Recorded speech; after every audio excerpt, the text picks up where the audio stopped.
If there is only one thing you need to learn and understand about Magna Carta 1215, it's this. Magna Carta 1215 is the sole peaceful means known to humankind by which the rights of the weakest, most innocent citizens can prevail over a massive, potentially corrupt and oppressive state power. This is the voice of freedom, Magna Carta 1215 Learning Centre. Welcome to your next lesson with hosts Fitzroy and Carl. Well, evening, folks. Hope you're going okay. Have a quick look in the chat and say good day to a few people. Okay, you're all hearing me all right, and hopefully, of course, you will hear Fitz in the not too distant future. I'll give you a little bit of a heads up. Sorry I haven't been on for the last few days. It's been a bit hectic. Had to get back to the Sunshine Coast rather unexpectedly for a show there on Saturday night, and I'd agreed, it was a corporate gig I'd agreed to work at back in May, and got the dates wrong, and they rang me on Wednesday and said, hey, right for this weekend. So it meant I had to make a mad hectic trek back up to Queensland. Have some news on what we're going to be doing for Freedom in the not too distant future. That's Chile. She's happy to be home. And there might be a trip north. There will definitely be further trips back south. And Katoomba, Michelle, we're coming to you real soon. Lots of interesting common law news happening at the moment. We're not going to get into all of that news at the moment here with Fit. We are into lesson number 20. Good evening, my good friend. Good evening, Carl. Welcome, everyone who's on the channel tonight. It's going to be a real doozy. So we're going to go more into the traditional style that people are used to, unlike last week, so no one needs to panic.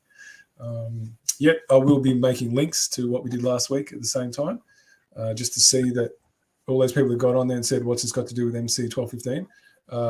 Just to kind of understand that truth is truth. It doesn't get cordoned off anywhere. It's all interconnected. So that's why we cover things that don't look like they're related to MC 1215. But if you truly understand the spirit of what MC 1215 is, it's about there's no harm or loss to anybody.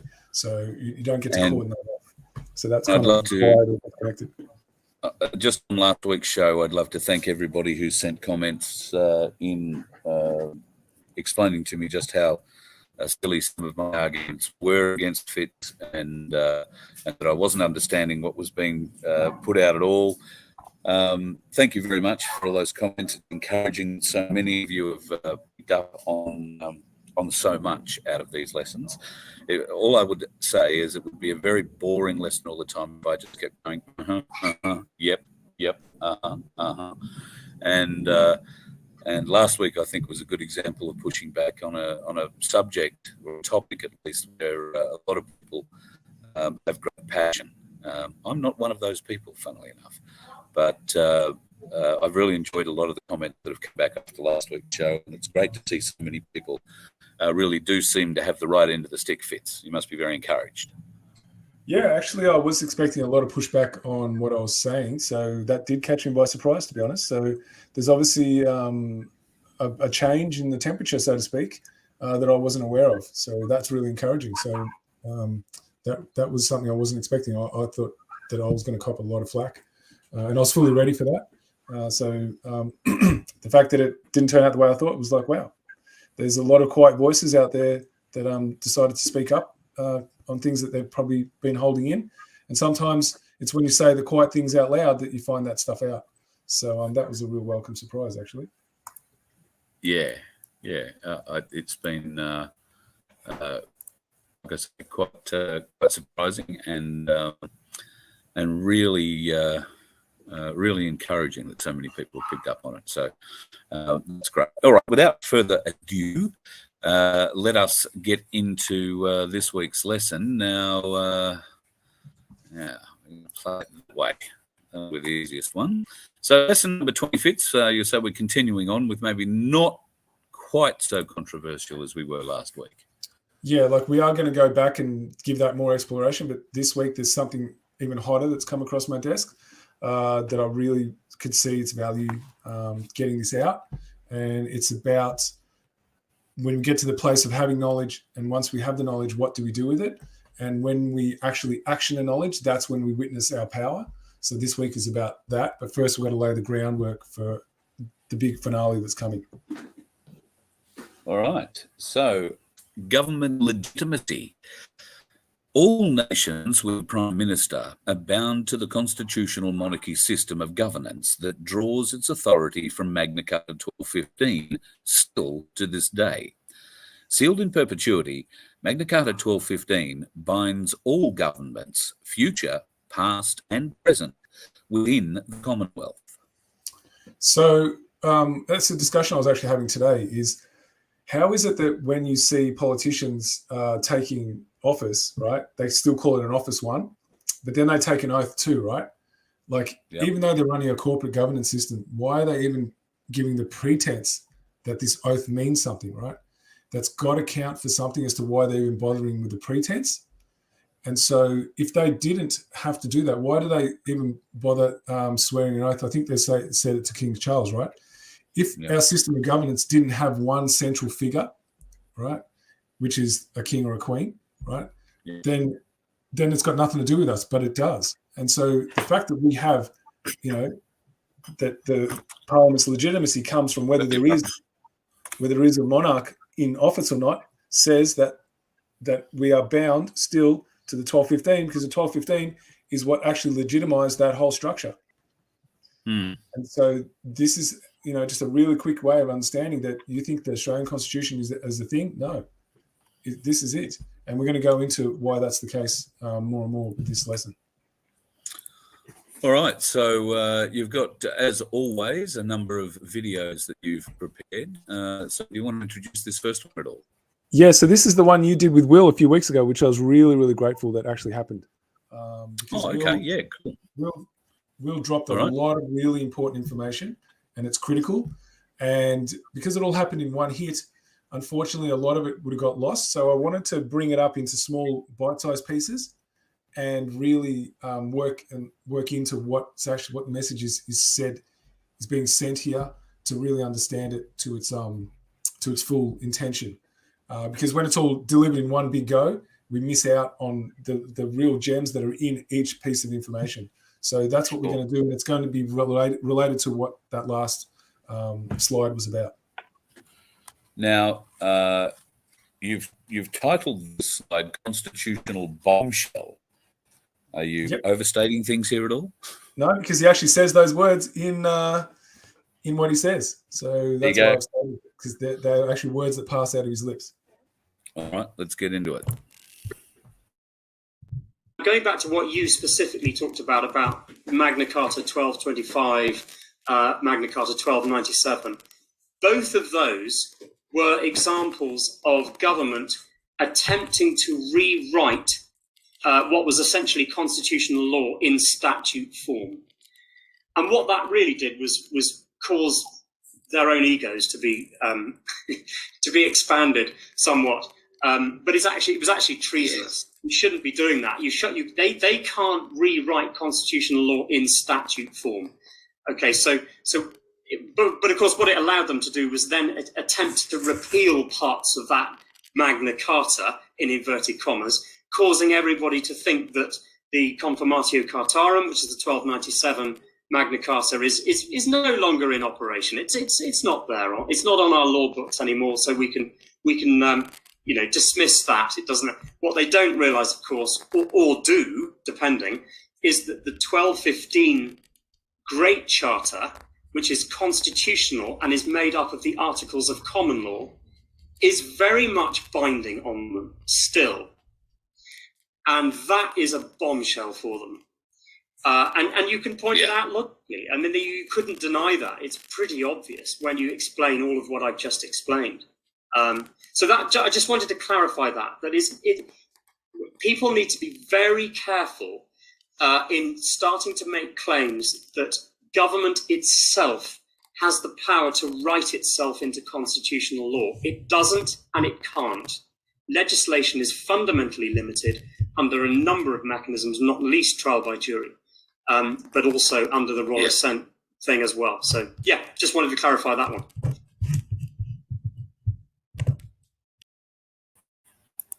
All right. Oh, hang on.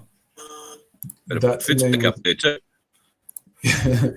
I was just saying that conversation was an absolute rip snorter for me. Like, Will lays it out really beautifully.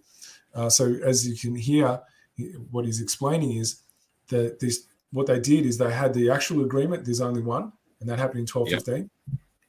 After that, it started to bring the idea that government could actually change its own job contract. That started getting into the consciousness where that's not a thing. Nobody gets to change their own job contract. If you're the employee, you don't get to write your own job contract. It doesn't exist. And so because they started putting that idea into the people's minds that government is the supreme authority by writing its own job contract, well, then ultimately ended up in 1297 where they, created a statute version of it. And then they're like, well, if it's our job contract, we wrote it for ourselves, we get to take out the parts we don't like now. And so that's why a lot of people don't understand that. They still think that that's a relic. The 1215 is a relic. It's just something that happened in some part of history. No, it's the thing that actually is the agreement that's still in place today. That's the difference between why we have a government and why we don't have the wild, wild west. Not that I'm saying this government is a proper government, but why we even have a system that pretends that oaths are important. Do you know what I mean? That calls each other public servants. That if we didn't have the 1215 in place, those ideas wouldn't even be in anyone's minds. So there's got to be a reason why they even put there still to this day. Otherwise, we'd be living like under warlords, that kind of stuff. So that's the only thing that exists that gives legitimacy to why the fact they even say these things like oaths of office and they're public servants. Without that the 1215, that wouldn't be in existence.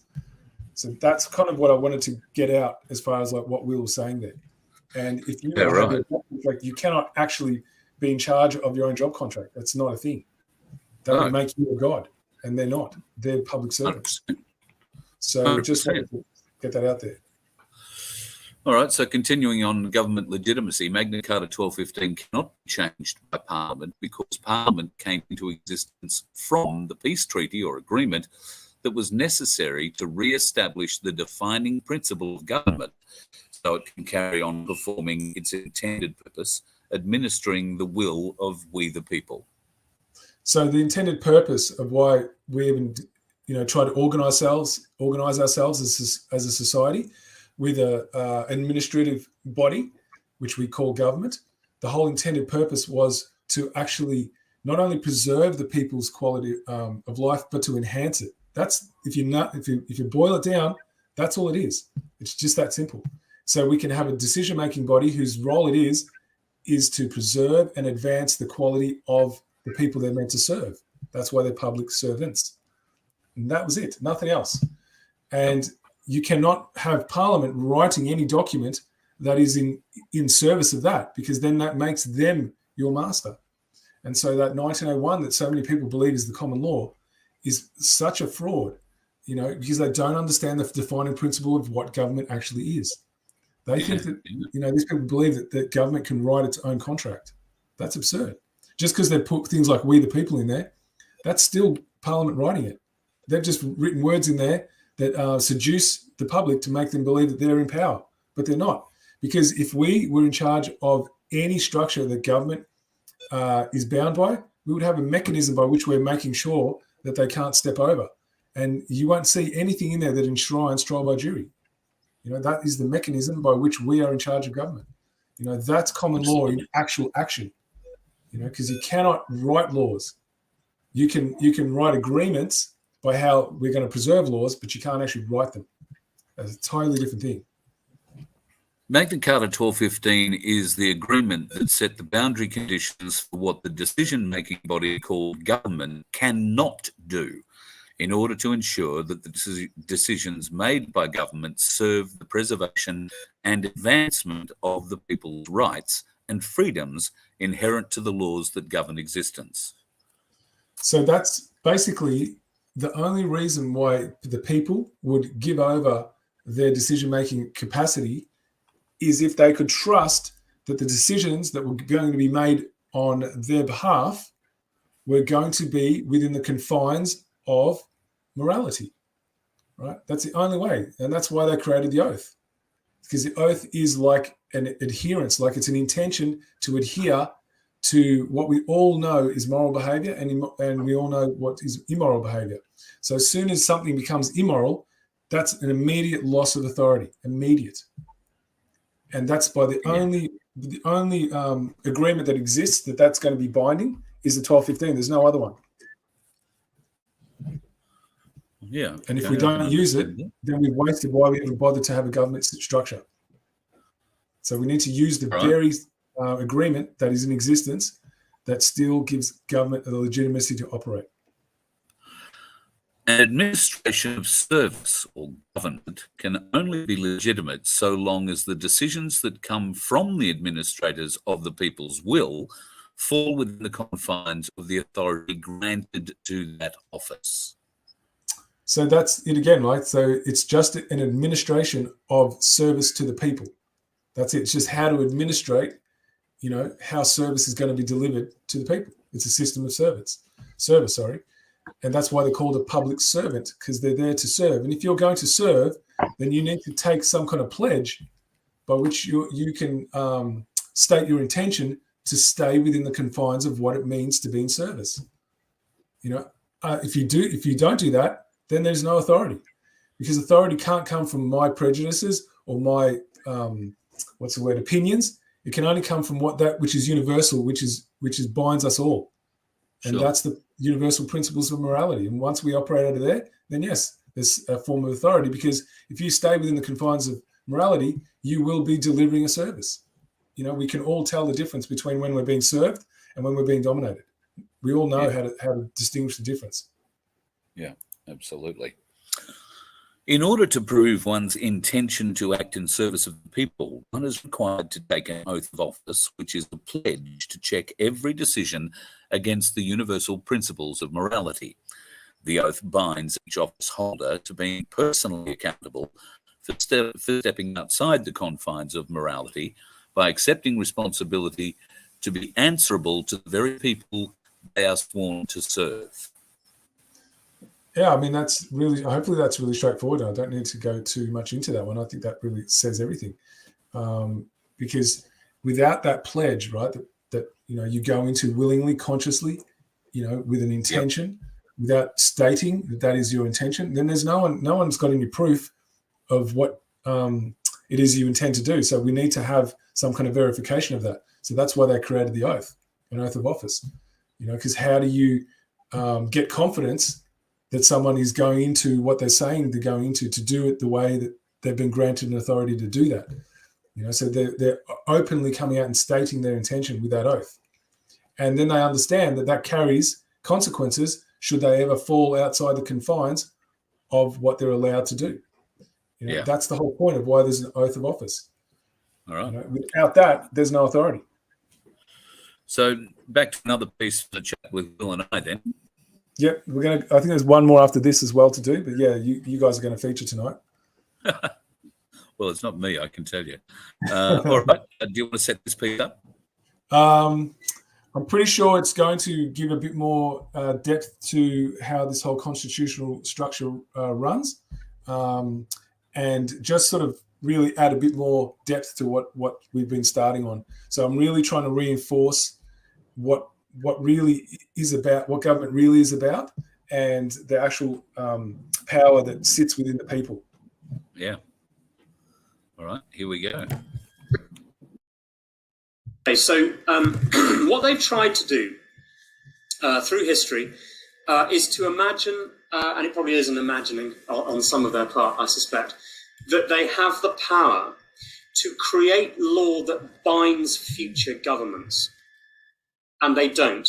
So no law that they can produce can bind future governments. And that gives you the indication of the limits of that law. But we know constitutionally that there is law that binds government itself. That, because otherwise you've got to, that in my talks I've often asked that question at the beginning is, can government do anything it likes? Well, it would be an utterly absurd answer for anyone to suggest that government can do what it likes, because quite frankly, it would be 50 years in existence, government, and already it would be an absolute tyranny. The very fact that it's taken 800, whatever it is, years now, for government to reach the power that it has now is quite obviously down to the fact that they've struggled along the way and trying to whittle away at the limitations placed over them. So there is constitutional law that is placed over them, and they can't rewrite that constitutional law. And using statutory law through Parliament does not allow them to change the Constitution, even if they call those statutes constitutional statutes. Okay. These things catch me up because we're using the same icons. All right. So on to our next piece, the constitutional monarchy. A constitutional monarchy system of governance is supposed to be a system of service to the sovereign people. We are all sovereign because we are all equal under the law. Even the monarch is in service to the people by the oath and the contract, that is, the coronation oath. Oh, Fitz has gone a bit quiet. What have I done or not done here? Give me a moment. Stage, Carl. Oh, there you go. Right. I'm back in. You're back in. I got bumped backstage. Too many buttons. Just before I address what you just put up, I just want to go back over what Will said.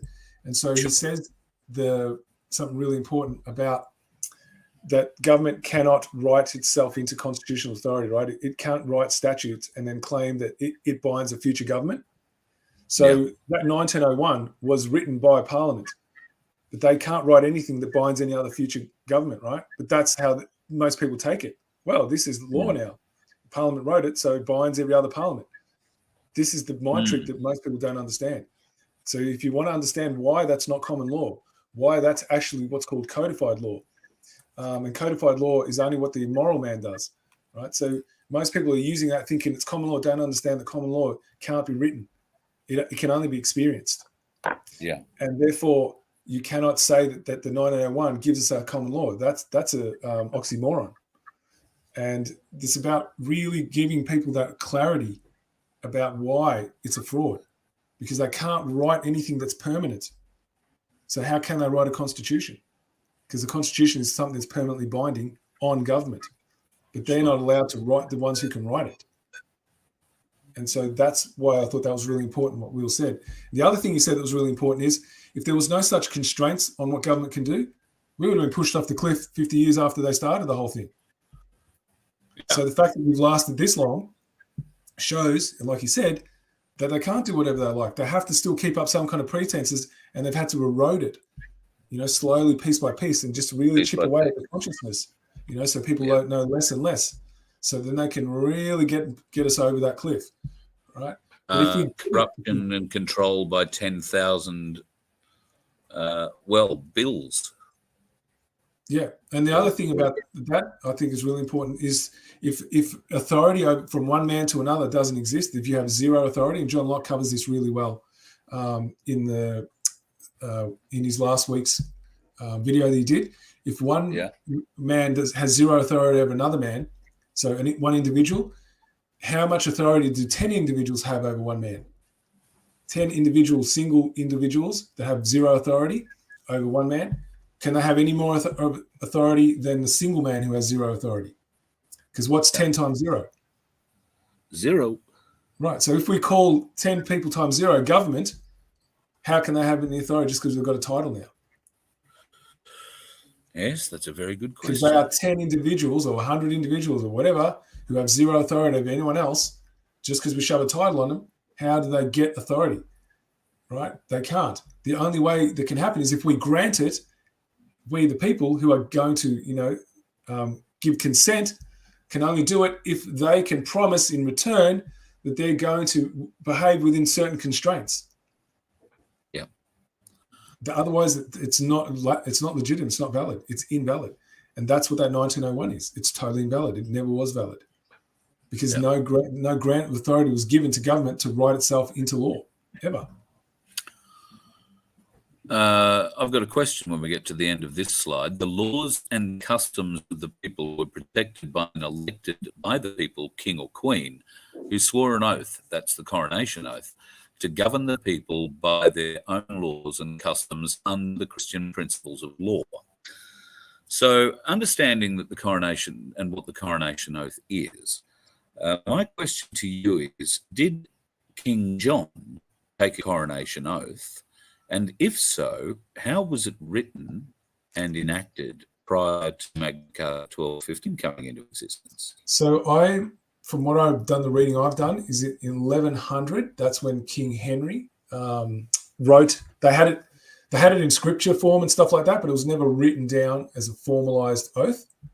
And from that point onwards, after he wrote it down, then it started being something that was in written form. But it come from a long line of traditions prior to that was never actually specifically written. It was just something they did.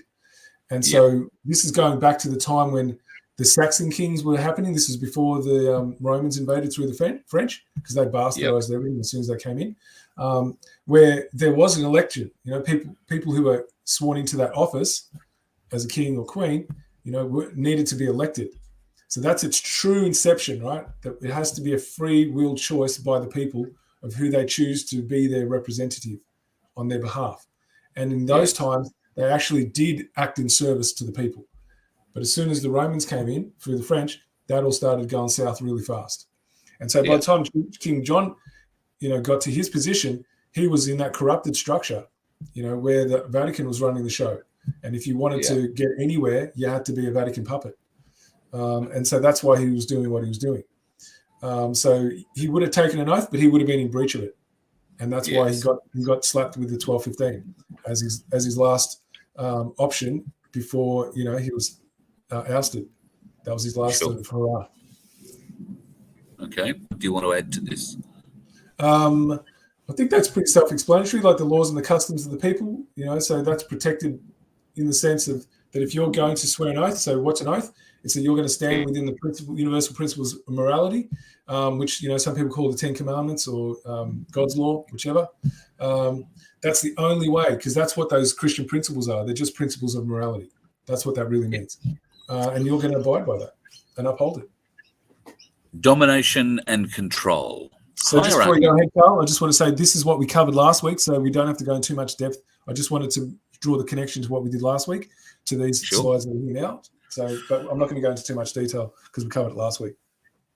Hierarchy structures are concerned with the use of power in two ways: gaining power over other people through punishment and or reward, or the experience of power under where one sabotages from the back end, i.e. passive-aggressive.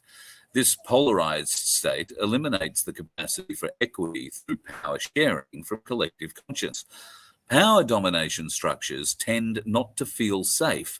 Therefore, each individual will experience high levels of shame, guilt, fear, anxiety, and anger, escalating to an emphasis on meeting needs for safety, predictability, and structure. Yeah, so this is what a corporate governance system is, right? That's what that is, which is in opposition to a system of service, which is what the people years and years ago agreed to live under, right? So that's what happens. The two are incompatible.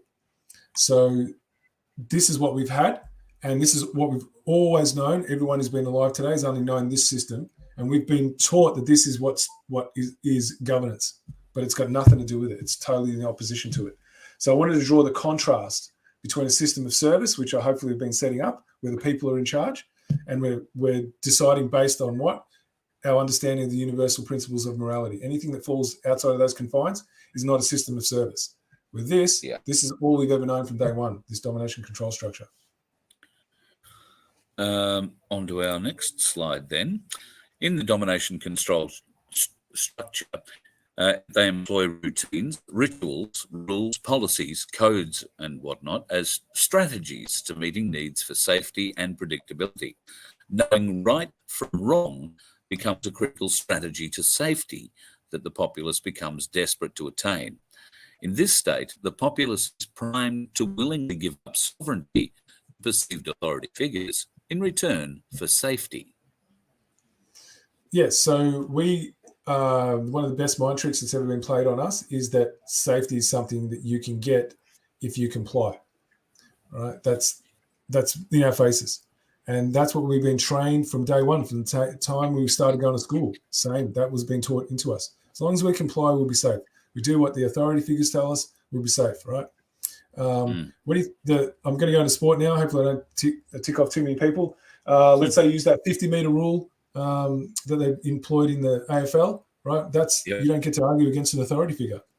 If you do, you're penalised. So they're reinforcing that same structure in the sports as well. So they're just making it so in your face that if you want to get anything, you've got to do what you're told. So you've got these big, grown, bulky men that are going to what? They're going to listen to this weedy umpire, right? Because he says so, and you're not allowed to complain about it. They really started to show compliance and obedience, right? They didn't even try and hide it anymore. Tip of the hat to my old friend Col Elliott, who had a very funny song many years ago about AFL umpires. It was called "Hey You Bloody Mug," and that was because the bloke who was dressed in white his name was "Hey You Bloody Mug." Col, of course, was being one of the Australian characters at the time. Probably would get kicked off today for doing the song, but hello, Col, if you're listening. At this juncture, moral relativism, the second tenet of Satanism, is brought into reality. Right and wrong are no longer objective truths, but now defined by the perceived authority, the very people that manufactured the conditions that led to the surrender of autonomy in the first place. These are the conditions that turn sentient beings with eternal souls into armies of order followers, operating from the us versus them mindset that fractures, divides, and polarizes people into mortal enemies. Yeah, like I said, we did this last week, so I'm not going to spend too much time on it because what's coming next, this is basically a setup so we can see how this is actually played out and it's still prevalent in our day-to-day lives. So of how us and them is actually shown to us in a way where we're constantly dominated by certain people whose job it is to enforce this us and them mentality and structure. Voila, here they are. So, that you serve us fallacy, right? That's not a thing. They serve their masters. And their job is to what? Perpetuate the us versus them. That's their job. They have that duality role. And they're preserving that order, which is an inversion of the whole government system that we agree to live under. So that's about how to really kill the unique divine spark that lives in all of us, how to extinguish it and get us into that space of learned helplessness.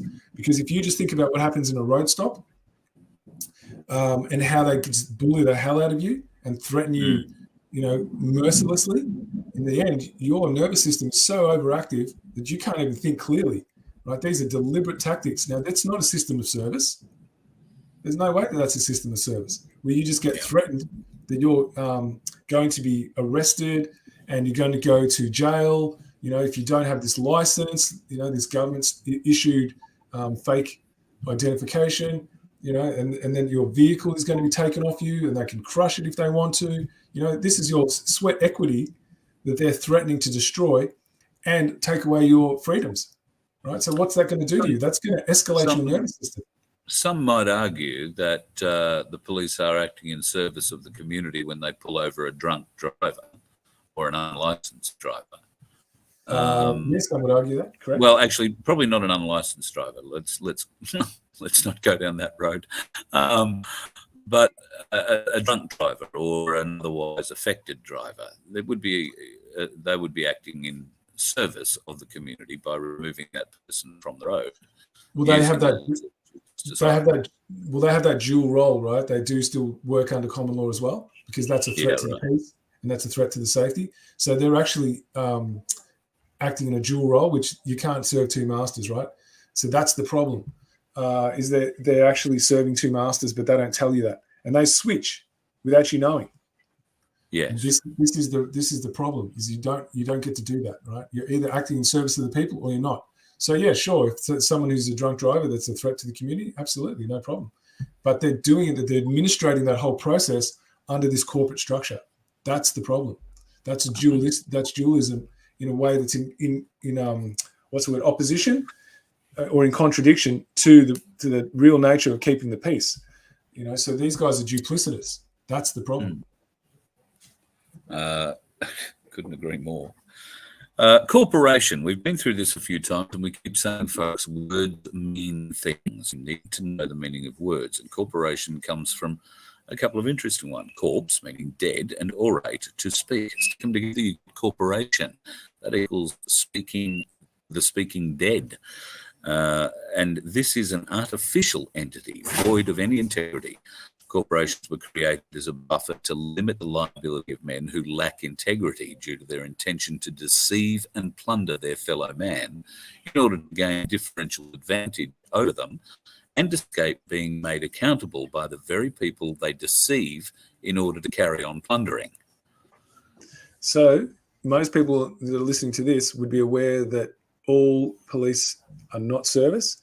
They're a corporation. They actually have ABNs. And this is what they actually are.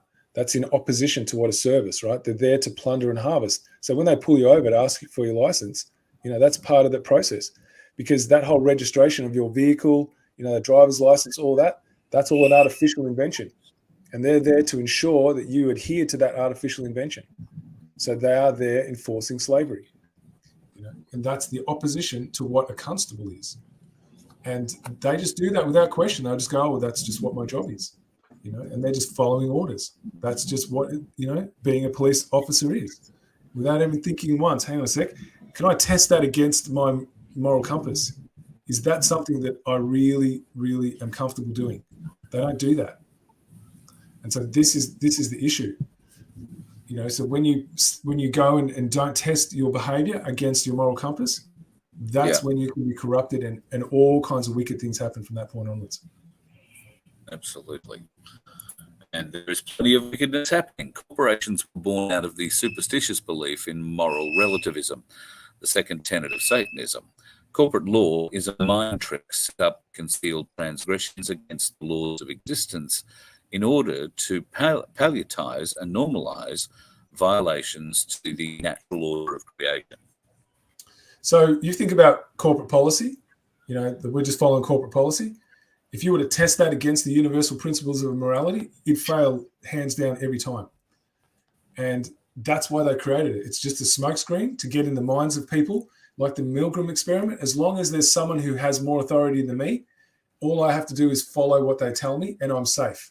So that's that illusion of safety, right? We've been bred into believing that you can be safe if you just follow policy and procedure. Yeah. And you don't have to test it against your own moral compass. You can leave that out. So as soon as you get people believing that, these things start becoming normal and they'll start violating each other, because as long as they believe they're safe, they'll carry out these orders. They'll do the things that are immoral.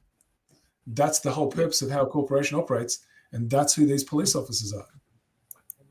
Absolutely. In essence, corporate law is a set of ritual practices to detach oneself from the innate fear response endowed to sentient beings with a soul, when they can act in opposition to the laws that govern not only their survival, but the quality of their existence. So you have people who are just like you and I, right? They're made of flesh and blood and bone and etc., have a soul, spirit, blah, blah. They put on this costume and then they start acting against their fellow man without once, stopping and thinking, hang on a second, why am I doing this? I'm not special, I don't have any superpowers. I'm not a god. Why am I acting in opposition to how I myself would want to be treated? Yeah. Like, why am I doing that? They don't do that, right? So therefore, there has to be a ritualistic practice that they all get into that helps them detach themselves from the fear, because as soon as you start acting against your fellow man, you will get something called guilt or shame or some kind of fear firing up inside you. We're endowed with that response for a purpose. And the only way you can overcome it is if you start creating this ritual practice that helps you detach yourself from that fear. And that whole system of corporate policy is all about that ritual and that practice. And if we can call it out for what it is, then we can start understanding how to take our power back.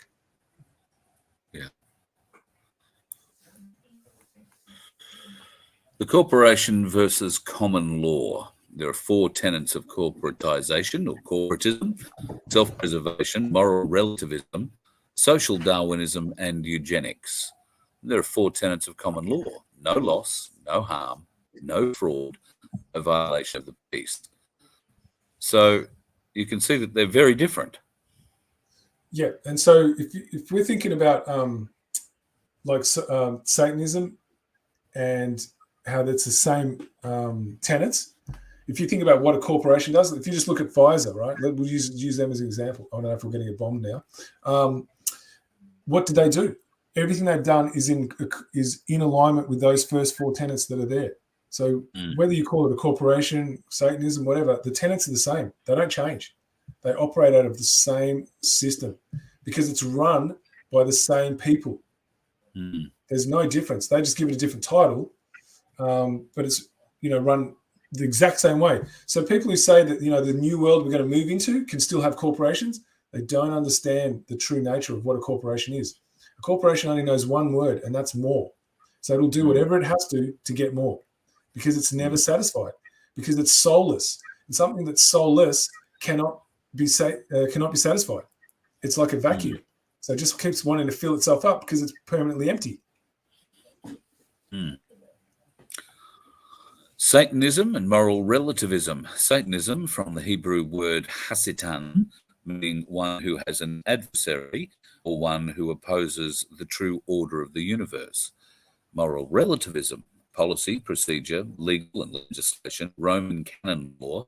It includes admiralty law, bylaws, codes, and ordinances. So we've covered this before. It's really important to just keep going back over it, because when people go through the lessons, they'll see there's a repeating theme here. So that's why I'm putting it back up, because if you say it once, it's not enough. It needs to come up multiple times in order to understand how these systems run from one solitary premise. And it's no different. Every time it's the same. Until you can start really seeing it, it's not going to be effective. So that's why I'm putting the same stuff up over and over again, to get that, reignite that understanding from the previous times and how it's linked to everything. There's nothing that it doesn't link to.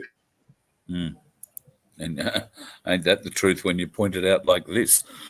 The Commonwealth of Australia Constitution Act, and I know there are many people who view these videos with much love for that particular act. I wonder whether or not they enjoy the theatre in other ways.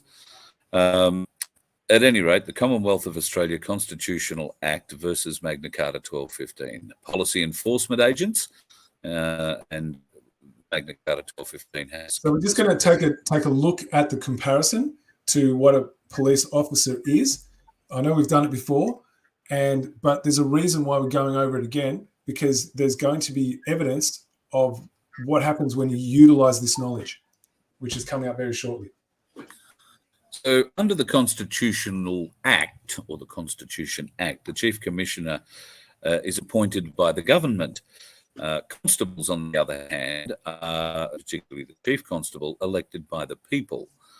Under the Constitution Act, corporate policy enforcement agents are paid to guard the invisible prison, whereas under MC 1215, keepers of the peace and protectors of the people's sovereignty. They are paid, I assume, because these are paid positions, but they enforce it a little differently. Under the Constitution Act, privately recruited individuals are profiled for low consciousness and or narcissism, and then they are programmed. Under Magna Carta 1215, the constables are elected by the community from which they live to cultivate the conditions necessary for freedom to prevail. Under the Constitutional Act, the police enforce slavery and domination, whereas under MT 1215, the constables preserve equity and natural justice. The police are mind-controlled order followers driven by ego and indulgence, whereas under MT 1215, the constables are spiritually enlightened, acting from conscience in pursuit of truth and discovery. They're owned and protected by the government, the police, but under Magna Carta, the constables are accountable to the people and natural law. Of course, the police serve the Vatican, whereas the constables serve the people. The police are part of commerce and the Roman admiralty law system, whereas natural law and law of the land prevails under Magna Carta 1215. Lethal force for contract compliance, that means they can wear the gun and point it at you. Police quite often do, as they did recently again in Melbourne. Lethal force is the last resort used by constables under Magna Carta. Police prosecution, well, that is an interesting term all by itself. The police get to prosecute. However, under Magna Carta 1215, the people prosecute their grievances as it should be. There's no accountability to the police to investigate crimes of treason, misconduct in office, or misprision of treason and sedition. Whereas under Magna Carta, the constables are personally liable for not investigating treason under treason legislation. PTSD, depression, alcohol, and substance abuse is something police suffer a great deal of, whereas constables under Magna Carta 1215 are highly respected members of the community and are given, as much help. And these people are programmed, I dare say, Fitz. They are there in service of the community, and therefore their mindset is to serve. Of course, there are horrible and shocking things that people see, and we all react differently to them.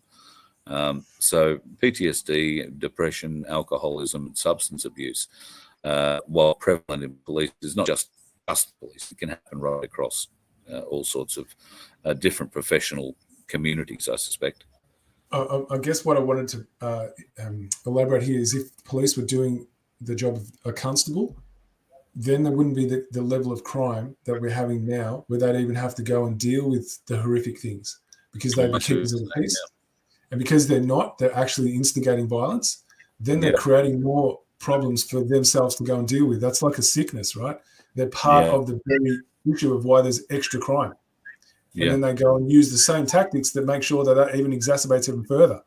Like that's why they're really suffering, and because they're instrumental in it. And you think about the madness of what that is.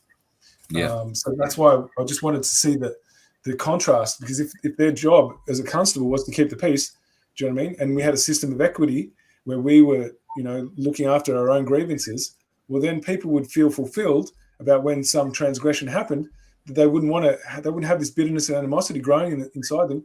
So they're like, well, I can trust our justice system. Yeah. And if you can trust the justice system, there's no need to go and instigate, further violence, because, things are going to get addressed. And there isn't people who are going to come and force their will on me without any evidence. It's not going to happen. Well, that's not what happens today. You get these bandits, who wear these satanic uniforms, come and force their will on you. Of course you're going to get more violence. That's just a natural consequence of natural law. Yeah. And so that's why I wanted to highlight that, because what we're about to see next is going to really show that in action. Knowledge and slavery. This is always a big one. Knowledge is the potential for power. Power is the application of knowledge. Slavery, well, slavery systems allow knowledge while fueling the fear necessary to inhibit its application. So one of the biggest tricks that happens is, you'll see all these really clever memes that come out all the time on social media, and they're really they're full of wisdom, yet they never get acted out. And that's the reason why they're allowed to exist, because if we actually acted out that level of wisdom, that whole system of slavery just goes. So they know the one unifying factor is they don't care that you have the knowledge, as long as you're too afraid to apply it. And you'll hear that heaps. People in the truth movement go, oh, it's a bit of a risk though. Do you know what I mean? They still pull back. So they know that they're in slavery, but they're too afraid to actually apply the knowledge they have of how they can do something about it. And that's all that's required. So your knowledge counts for nothing unless you're going to act it out. Until you act it out, reality happens with deeds. It doesn't happen with work, just saying stuff and talking to each other and complaining about stuff. Reality doesn't change because of that. You actually need to action the knowledge. And so what we're about to see is what happens when you do action the knowledge, and the courage that's required to dissolve that fear. All right, without further ado, let's get into that. Identify yourself. Police station. So that's exactly right. What's your name, sir? What's your name? And you're a sovereign citizen, sir, are you? So you're making accusations, are you? No, I'm not making accusations. I'm here to serve some court documents. So let's just see if you're standing under your oath of office of constable today. Pardon me? Are you standing under your oath of office of constable? Which is what? You don't know what that is? Are you a public servant? Of course I'm a public servant. Okay, so a public servant needs to stand under the oath of office of constable. Is that you? If Are you standing under your oath of office of I am, constable? yes. You are? Perfect. Let's see. We're about to find out. Happy Here we days. go. Happy Here we days. go. Where are you going? Stay here. I'm not here to answer any of your questions. No, you're not going to answer it. You're actually going to be on camera, Well, sir, walking away, thank you. walking away, proving you're not an office, a holder of constable, that you're actually a private corporate Citizen, sir. policy enforcement agent. We'll get these served by the courts. I must caution you where I stand under Article 6. Where are you going? I've got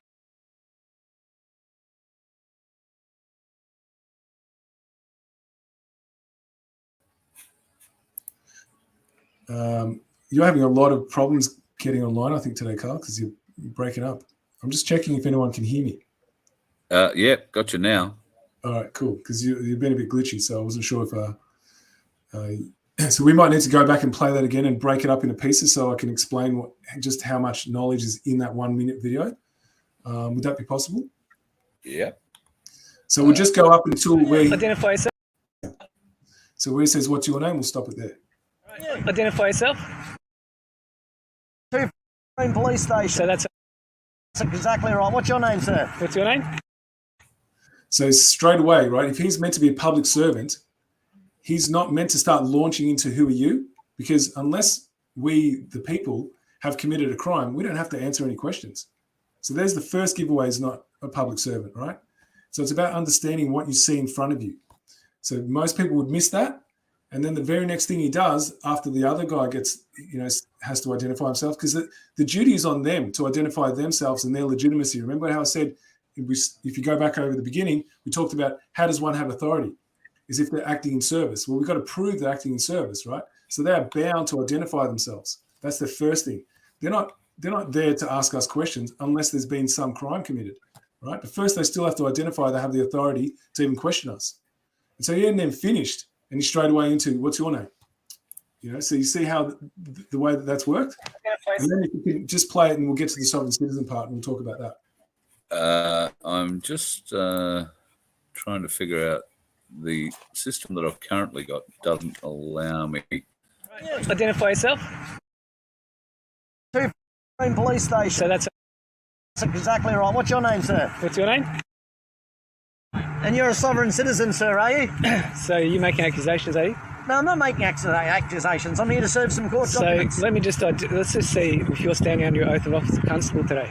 Pardon me? Are you Just standing under your pause it oath there of if you can, Carl.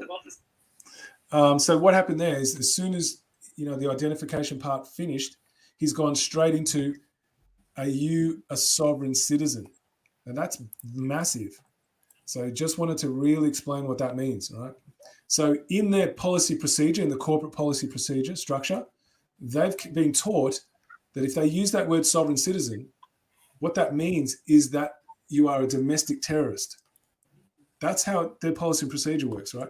And if you're a domestic terrorist, then you are belligerent. And they just need to establish that. As soon as they establish that you're belligerent, that means they have now license to commit violence on you. So that's why he jumped into it straight away. He didn't like the questioning. He was very uncomfortable about that. And so he's trying to now gain ascendancy under his corporate system that he's been trained under, right, of how he gets to be dominant. Like, it's jumping off the page of why he even asked that question, right? And then you see he got challenged. He said, are you making an accusation? He couldn't even say the word accusation correctly. He said, no, I'm not making an accusation. You know what I mean? So he's stumbling over himself.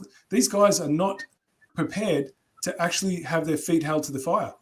And have a look at them. They're in full military gear. And he's not acting out of morality, right? And his conscience is crumbling right in front of you.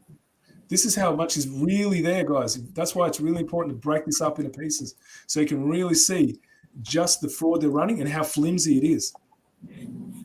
And so that's why I wanted to go over it. And so then what happens is when he doesn't get that, and we're going to go over a bit more if we can, Carl. We'll just go to the next part. I know it's a bit of a nuisance. Just to go to the next bit, once he starts getting to that point where he's asked about his oath of office, if we can get through that bit. Okay, going to have to play it all from the start again. Yep, that's cool. Because I don't have the ability. Identify yourself. Police station. So that's exactly right. What's your name, sir? what's your name?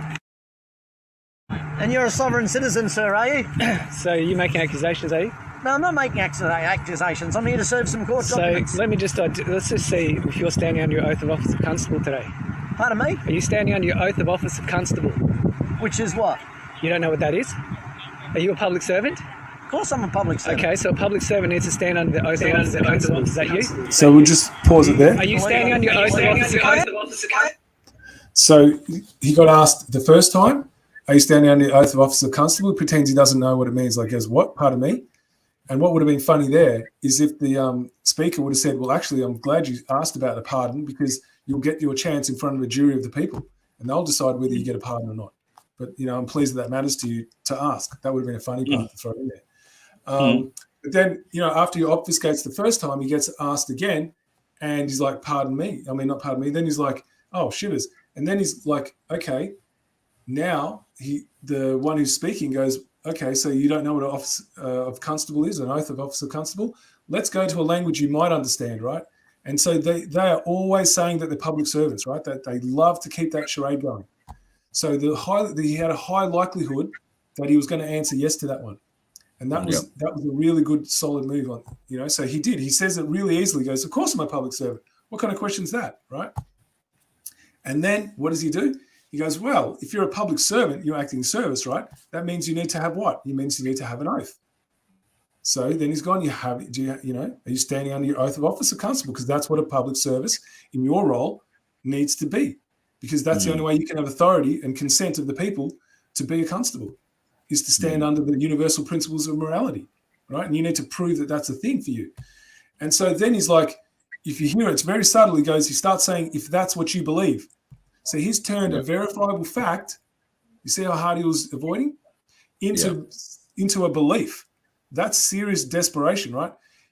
If he was standing in front of trial by jury, that would be a conviction right there. The fact that he's turned his oath into a belief, immediate conviction, gone. Not allowed to do that. Like that's just how big that moment was, right? Their whole playhouse is coming down. If people don't understand, it's all about authority, guys. You don't need to start, having this conversation with them that you're not driving, that you're traveling. Do you know what I mean? You don't need to do that. This is all about authority.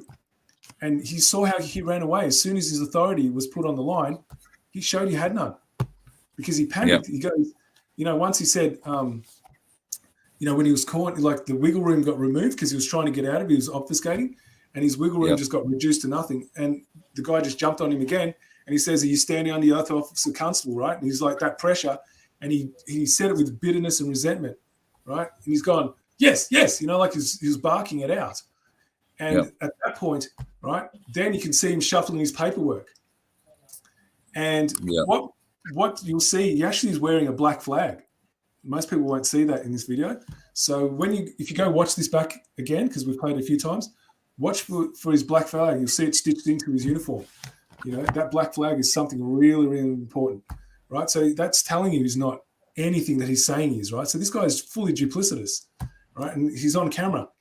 And so what happens after that, he starts putting his hand up because he starts thinking, crap, he's going to start asking me questions that are going to expose me. And he puts his hand up in a real defensive posture. He says, I'm not here to answer any of your questions. Well, actually, a public servant is definitely here to answer questions. That's their role, right? So he's told you right then and there. He can't actually be one. And then he's cornered. So all his ammunition that he's wearing, the big flak jacket, his consciousness collapses.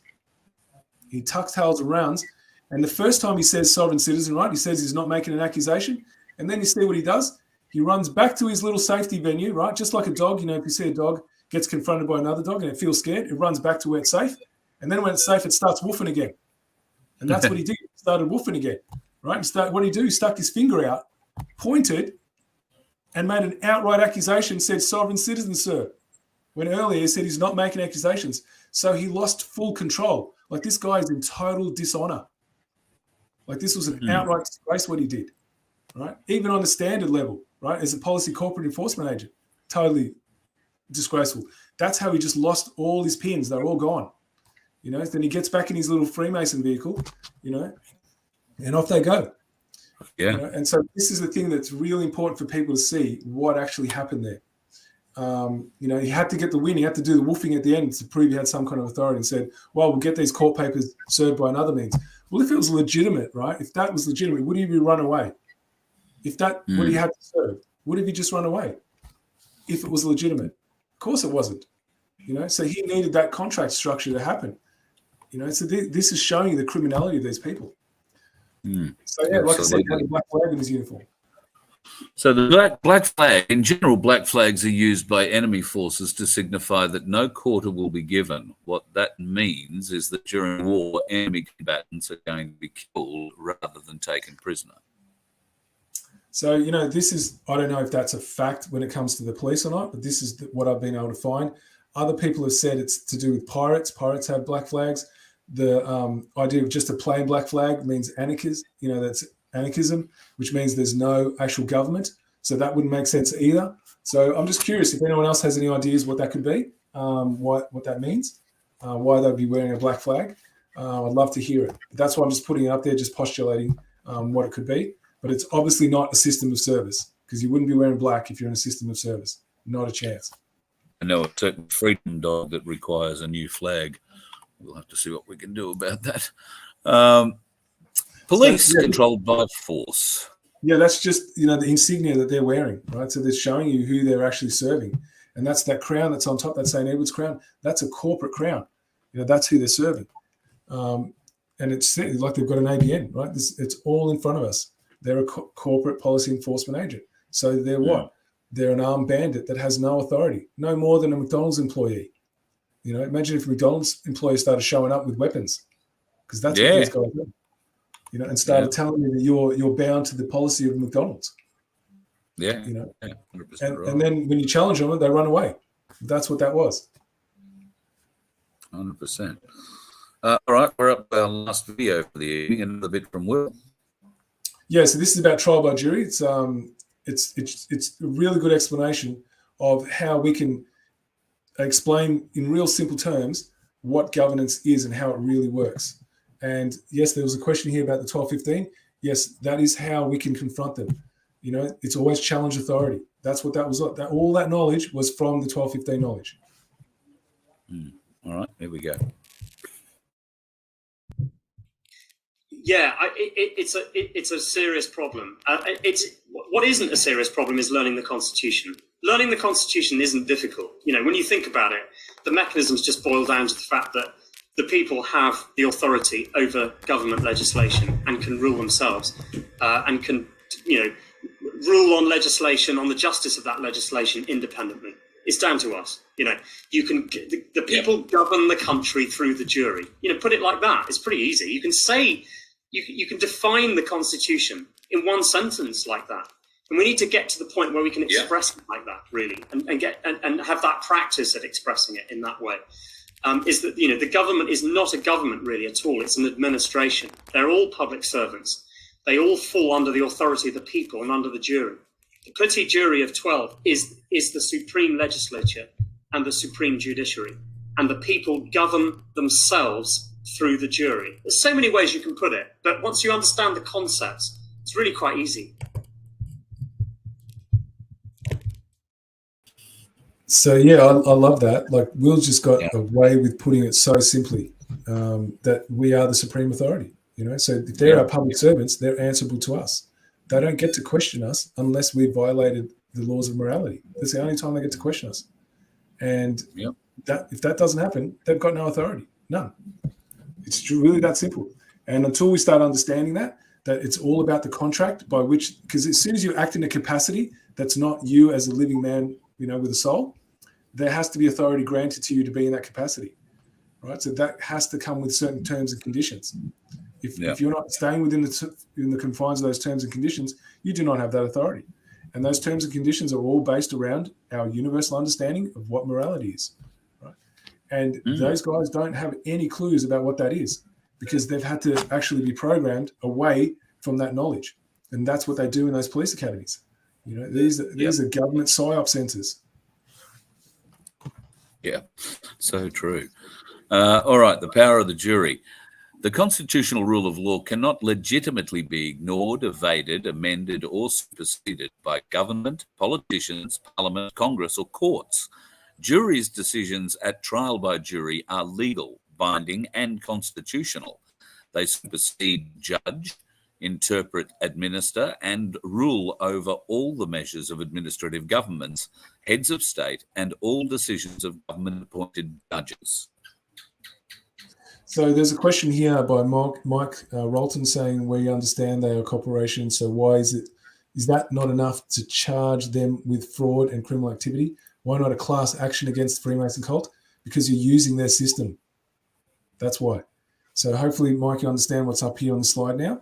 This is how it's done, where everyone stands under their duty of care to each other living sentient being, regardless of what role they're in. We all just come pre-stamped with that responsibility, all of us. And as soon as we breach that responsibility to act within a duty of care towards one another, then we're liable as a man, to our fellow man who we violated. So hopefully that helps you understand that the class actions don't do that. That's a legal fiction structure, and they'll get away with it because they created the loopholes for themselves to get out of. So you never use a system that's designed to give the ones who created it differential advantage. You would never do that. That's acting in contradiction to what you're seeking. The English Commonwealth Constitution allows Parliament to present statutes, but the monarch must not enact into law any which infringe legem terrae, the law of the land, that's cited in Article 39 of 1215's Great Charter. The trial by jury, in which the people are represented as randomly selected jurors, judging the legitimacy of the law, forms an additional, indeed a supreme, safeguard of the people's liberties. Yeah, so that's really, if people could understand that, right, that's why it's only in one place. And so what was codified was not the law, but what was codified was how we are going to actually express our understanding of morality. It has to happen in a structure, and that is trial by jury. That's not codified in any other agreement that gives government legitimacy. There's only one. So if we don't use it, we lose it. And it's on us to actually claim it. And so you can't claim it until you understand it. So the whole purpose of why we do these lessons is to give more and more understanding of why there's only one way to get this done. Because there is only one contract on government. There is no other one. All the others are fakes. So we use the one that they cannot disprove. It's impossible. It's never been done. They've never disproved it. And while they cannot disprove it, that makes them liable to it. And it just needs more and more people to hold their feet to the fire. So the only thing that's stopping this, right, is the numbers getting it and then using it. Because if you have the knowledge and you don't use it, well, that video that you saw earlier would have never existed, right? So the more of us that start applying this, right, because people need social proof. Without it, they won't believe you. So we all do it together. We all start taking videos of the same structure, of how to challenge them and prove that they have authority, and they can't. And the more people start grabbing that kind of evidence, the faster the normies are going to start waking up. Absolutely. So this is a responsibility that comes on all of us, not just one or two. We all need to pick this one up. Trial by jury and government roles. Now, trial by jury places the power to judge, annul, or enforce the law with the jurors, removing such power from government. However, government has the task and duty to pass just legislation in an equitable administration of the uncontroversial nuts and bolts of the day-to-day of life. This is, of course, provided government operates legitimately, that is to say, always within the legal and lawful parameters set by the Constitution, particularly in regard to the correct operation of the prescribed and defined constitutional justice system, the common law trial by jury. So anyone who's new to this and not watched any of our shows before, obviously it'd be really important to start at the beginning. However, there is still enough in today's show, if you go back over it and watch it again and start taking notes, for some of this to start really sifting through and dropping in. But what I really like about this one, it really explains government really well. It says that the point of legislation is to what? Do something that's equitable. So it's an equitable administration. So it's to administrate the will of the people in an equitable way. where the quality of life of all of us is the highest aspiration. So there's no favoritism handed to people, right? We all get what we require to live that same quality of life as our neighbor. And that's their job, where it's uncontroversial. The day-to-day things that happen in our lives, right, the nuts and bolts, their job is just to make sure that that is administrated in an equitable way. It's really simple. So how can they now start creating laws? That's got nothing to do with laws. This is just about to, do a function. That's it. Their job is to, to have a function on how we can, experience an equitable existence. That's it. That's the limits of what government was created to do. And if there's no adherence to morality, well, you're not going to get equitable. It's not going to happen. And there's going to be controversy. And that's what we've been having for thousands of years, because unfortunately, the majority of the people don't understand this basic principle. And so if you're watching this lesson, it's about you really empowering yourself with this knowledge and then helping others understand it, because that's how it grows. It needs to grow from one to the other. But if you can't understand it, then you're not going to be able to pass it on to anyone else. And not only that, your responsibility actually is to test it. Yeah. That's what comes with the responsibility. It's not just sitting on the fences and enjoying it. It's your responsibility to come out and test it and prove that you understand it by actually having these interactions and recording them. And then we can all start creating a file of evidence. And that grows really quickly. And that's the social proof that starts turning all those ones with their heads in the sand. So this is how we act in a unified way. Natural law, the boundary conditions necessary for life to exist. Common law, man's best attempt to cooperate with the boundary conditions of existence. And Magna Carta 1215, the best attempt to date of setting boundary conditions necessary for a system of governance to operate under common law. So if we think about natural law, right, like if there wasn't a set of boundary conditions, right, we couldn't have some kind of order or structure. There'd just be so much chaos that nothing would survive. So there has to be some kind of boundary conditions by which life can exist. So I'll use an example. If you walk across the street and you get hit by a car, well, you've breached those boundary conditions of your existence, right? Because your body's not designed to take that kind of impact. So there's certain limits to what your body can take in order to stay alive, right? So there's a boundary condition. It's a really basic way of putting it. And then if we understand that, right, we understand, well, the body's not designed to take high impact hits, right? So what we do is we cooperate with that knowledge, right? So we can survive. So we use that understanding. And then all Magna Carta does is it says, well, we need to circumscribe some kind of boundary around how we can practice that understanding, where there's limits. And without limits, you're walking into a dark room where you can't touch the walls, you're going to be freaking out. So we need to know what those limits are. And Magna Carta prescribes the limits of what government cannot do. And when it does that which it cannot do, there is repercussions and consequences. And if we don't use those repercussions and consequences, we are actually granting authority to our own violation. And we certainly want to stop doing that. And if we want to heal, we have to stop the violation first. So what Magna Carta does, it's the way to stop the violation, so then we can start the process of healing from all the trauma that we've inherited from not only our relatives, but the time that we've been alive to this point. You can't heal something while you're still being traumatized. No, so true. And the only way you can untraumatize yourself, if you like, is by learning why they've done it or how they've done it, not why. To figure that out, but I'm sure it all will become clear. All right, we've got a few announcements. Let me flick buttons around here.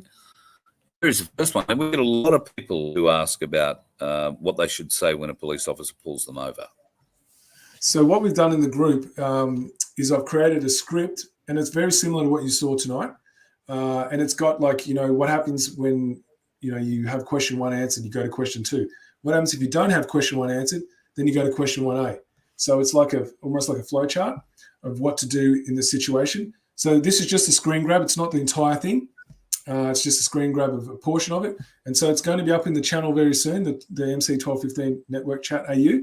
So we're adding more and more value to the group and who people are in the group. And so this is about how we can empower ourselves and work together as a unified front, right? So we need to have those resources available so people can do it.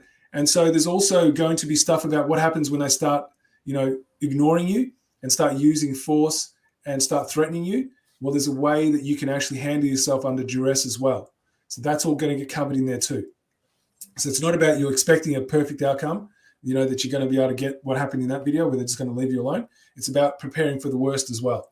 If you're lucky and what happens, the same thing happens to you in the video, wonderful, but always grab the evidence, always record, never miss that opportunity. So that's one of the things that's in the channel, guys. So I think Carl's put the link up for you. If you can't get on through that link, you can also get on through the VOFHQ.com website, and you tap on Magna Carta 1215, and then you'll be able to see the icon shows up there as well. So that's, we're adding more and more things to the group. We've done a lot of things. We've also added frequently asked questions. We've added an extra 5 pages to that. So it's like about 10 pages now. About half of that is just dealing with police. There's also a section in there about the history of Magna Carta. And then there's also a section on there about Magna Carta, how you can apply it in your life today. So there's a lot of information just in those frequently asked questions. That's all in the Telegram group in the file section. So there's a lot of value here, guys. If you really want to stand in your power and actually start acting and showing others what the truth is, you need to actually start doing it with your deeds.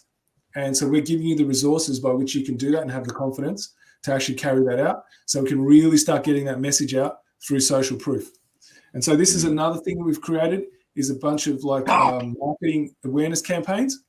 And this one is about, what the Magna Carta is. And so that's available for people to share in their social network groups. So we've got a lot of things that are just done for you guys. All you have to do is at the click of your fingers and send away. So we're just showing some of the things about what's happening in that Telegram channel. So just to really give more and more power to each one of us as an individual if we work together. That's just what the Telegram channel looks like, guys. So if you see that icon, that's it. And so it's just showing you how to identify if you're in the right spot, guys. So yeah, just thought I'd make those announcements. So make sure that if you do want to stand in your power, you come join the group. The resources are going to come up there very shortly. That video that you saw tonight, that's going to be posted in the group. So you'll have that. I've also made some videos that break it down piece by piece. So that's going to get posted in the group, guys, as well. So it's going to really give you the knowledge you need to understand what happened in that interaction. So if you want to do learning, there's going to be a lot of resources there for you to awesome. Really stand and understand what was really there. Awesome. And just stuff. how big that information is if we start actually using it and then acting on it. So this is like a stimulant that can just be a game changer. We need to start actually getting really invested in learning it and then acting it out, like really showing we know it and testing it. Yeah, I hear you, brother. And I'm sure that the folks are getting a lot clearer on a lot of what we've gone through previously, because as you say, some of it is repeated, but it's necessary to be repeated. There is so much to learn, and it's too much to expect people to pick it up in the first pass. So I'm really, really wrapped by the way that people are accepting it and getting involved at such a level. And the Telegram channel is growing exponentially. So congratulations for that too. Hopefully we'll be able to do a little bit more in the not too distant future. Yeah. So like I said, guys, if you're really, keen on starting to stand in your power, so you're sort of done with just talking about it and you want to start doing, the Telegram channel is just getting more and more resources. We're really working our tails off to give you as much as we can and get that knowledge out, right? So I'm actually running a masterclass for people in that channel just to help them really solidify the knowledge. And so we can have more people who are at that competency level to start sharing that knowledge in their community, right? So it's about, really putting in some initiative and how we can stand in our power and do what we can with the limits we have. But it doesn't mean we're licked by any means, right? Is the indomitable spirit never gives up, and that's proof. Yeah. Like that individual that you saw, they'd been violated by police, right? That was not an easy thing for them to stand in their courage and apply their knowledge. But this is what happens when you can dissolve that fear, guys. You'll see that they're more afraid than you are. And that was social proof right there. Yeah. All right, mate. Lesson 21. 21 is always a big one. So I'm sure next week will be just the same. Yep. So hopefully we're going to get into a little bit more constitutional stuff to really solidify that knowledge, because the stuff you did with Will, there's so much there to unpack. So I'm looking forward to covering some of that again and really expanding out on that. So it just sort of helps, again, reinforce it, and we have to repeat it because we've been repeated so many lies. We're going to need to put in that kind of effort with the truth. Absolutely. All right, next Monday night, 7:30 Eastern Daylight Time, 6:30 everywhere else. Well, at least in Queensland. That's presupposing I'm still in Queensland next Monday. We'll talk about that later. Speaking of later, thanks, Fitz. Look forward to getting back together again next Monday night. Yeah, absolutely. Thank you, everyone who tuned in tonight. I'm really hoping you got a lot of value out of it. Like and share, because this one is a real ripper if we can really understand what was in front of us, the knowledge that's come out tonight with how we can stand in our power, and we can really expose the criminality of these bandits who are wearing these satanic costumes. You know, the more and more of us that come out and do that, the faster this whole thing crumbles. So we just got to work unified. So if it means you've got to watch it again, then please do, and share it with your friends, because that's the only way it's going to grow. Brilliant. Mate, thank you very much. Pleasure, my friend. I'll see you next week. Indeed. Look forward to it. And folks, for those of you who are very keen to find out what happened in Canberra over the weekend, thank you to everybody who's been hanging out and asking questions in chat. Yes, I've been a bit quiet on it because, frankly, I haven't really known what's been going on in Canberra. But by way of making up to you, give me about half an hour or so, and I'll have someone on who will tell us about what happened in Canberra. That is presupposing that it's all going to happen. So going to need about half an hour or so to set it up. And I'll do another live one tonight. We'll talk what happened in Canberra. Might even touch on a few other interesting things that I've been sent recently too. And yes, we will talk about what's going on in America with the election. That and more coming up. A second show on the way in about half an hour's time, folks. Thanks very much for joining us for the Magna Carta show tonight.